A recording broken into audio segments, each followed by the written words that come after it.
tidak melakukan alih fungsi lahan. Artinya ini untuk buat persawahan jangan ditanami sawit, jangan ditanami coklat.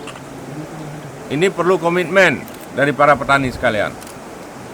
Ini harapan saya supaya kita taati bersama. Emang selama itu sudah berlaku seperti itu, Pak? Masyarakat di sini. Ada yang alih fungsi, Pak? Iya ada sih, tetapi terus kita cegah. Berapa Terus kita cegah. berapa terjadi alih fungsi Pak di sini Pak? Kemarin itu hampir 1.000, tapi ini sudah dibuang. Ada yang rencana mau 1.000 dibuang, hektar, ya? Pak, apabila ini udah terlaksana. Iya memang kita buang.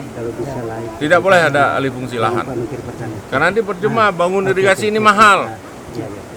Udah pemerintah udah bersusah payah, datang kita alih fungsi lahan, ini kan nggak ada gunanya. Jadi pengorbanan selama ini oleh pemerintah bisa menjadi sia-sia. Ya kita harapkan masyarakat dapat mentaati ketentuan-ketentuan yang telah ada. Ya terima kasih.